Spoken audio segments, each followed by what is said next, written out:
Yeah, good afternoon, everybody. I am Dr. Aman Salwan here. I am a senior consultant intervention cardiologist at CARE Hospitals, Nampally.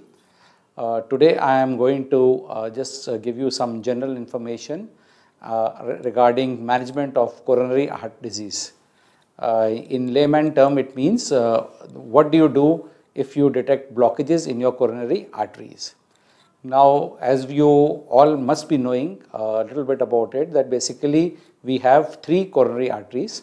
There are two large coronary arteries supplying the left side of the heart, the left ventricle, and one supplying the right side of the heart. That is called the right coronary artery. So basically these three coronary arteries through their branches supply the myocardium, that is the muscle of the heart. So what happens is that whenever there is a blockage in any of these arteries, it can produce some signs and symptoms. So what are the symptoms which will occur? The symptoms which typically occur is called angina. That is when the patient walks about a few distance, he starts to get chest pain in the center of his chest, which is a kind of heaviness as if something is sitting on your chest. So this kind of chest pain is very typical of a cardiac pain. There can be other type of pains, like you can have pain in your jaw or in your left arm or in the epigastric, or some people just have acidity kind of symptoms, which they commonly mistake as acidity and don't consult the doctor, and later on it can lead to serious problems like heart attack. So any of these symptoms of acidity, dyspepsia, or nauseous feeling, or getting up in the middle of night with not able to breathe properly, all these could be symptoms of blockage in your heart vessels known as coronary arteries. So what are the tests that you can do to detect these is you should come to the hospital. Sometimes it can be detected upon a normal ECG also. You can see some changes in the ECG and suspect there is a blockage.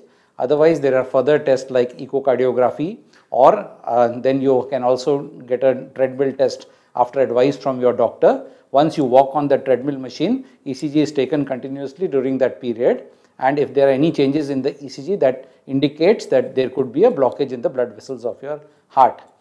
Nowadays, we have new technologies which are also available at CARE Hospital, like you can do a cardiac CT scan, which we inject some dye and we can detect any blockages in your coronary arteries non-invasively.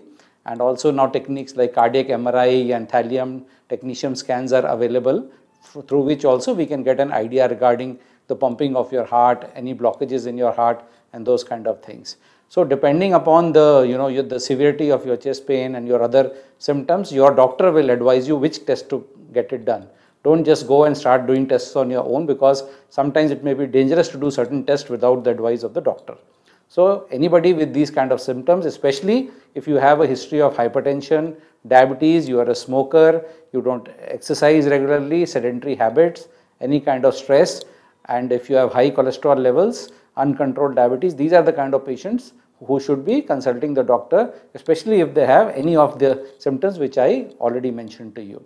So once your doctor will do your ECG, echo, treadmill, whatever required, and if he suspects that there is a problem with your blood vessels, he will advise you to most likely undergo an coronary angiogram test. Now, coronary angiogram is nothing to be fearful about. It's a very simple test. It hardly takes a couple of minutes to do the test. More time is spent in preparing the patient for the angiogram, and after the angiogram, you need to stay in the hospital 4 to 5 hours. So basically now it is a daycare procedure. You can come into the hospital in the morning, get the angiogram done, and if everything is normal, you can go back home in the evening.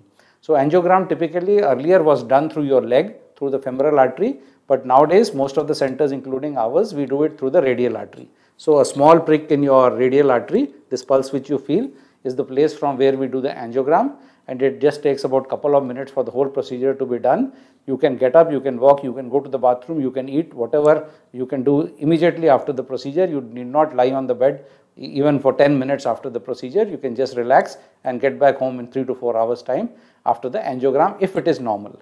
Now after the angiogram, your doctor might show you the film, and then if it depends upon the blockages. Suppose there is a single 1 or 2 or 3 blockages which are very small, narrowing of the arteries at one point, which is not very long. These can easily be treated by stenting, and stenting can be done during the same sitting also. Suppose you have 2 blockages or even 3 blockages which are very not very long, not at complicated places, they can easily be stented at the same sitting.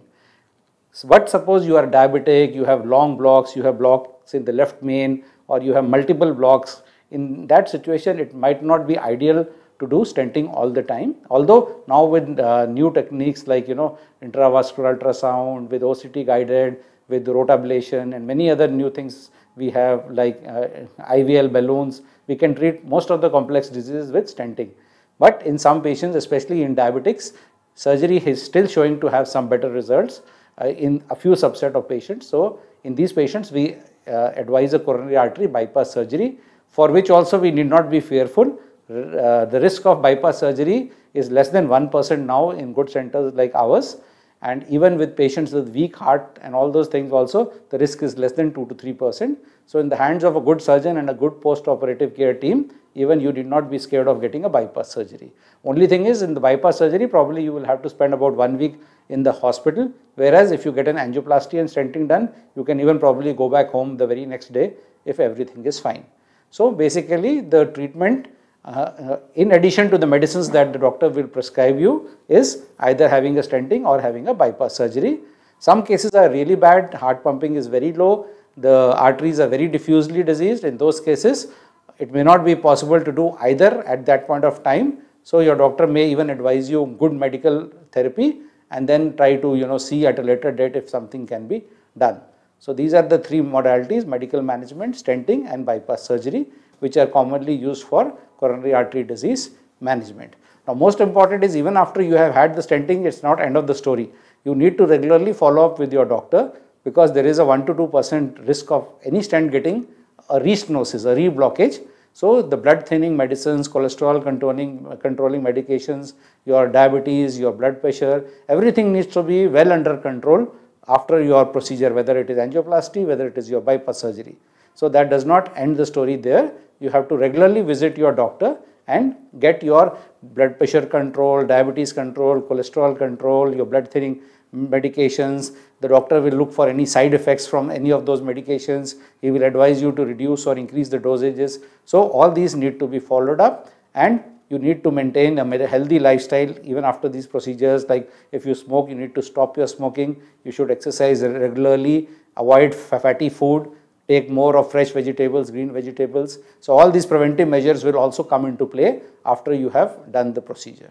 That is all for now. I will catch up with you sometime later on some other topic. Thank you all.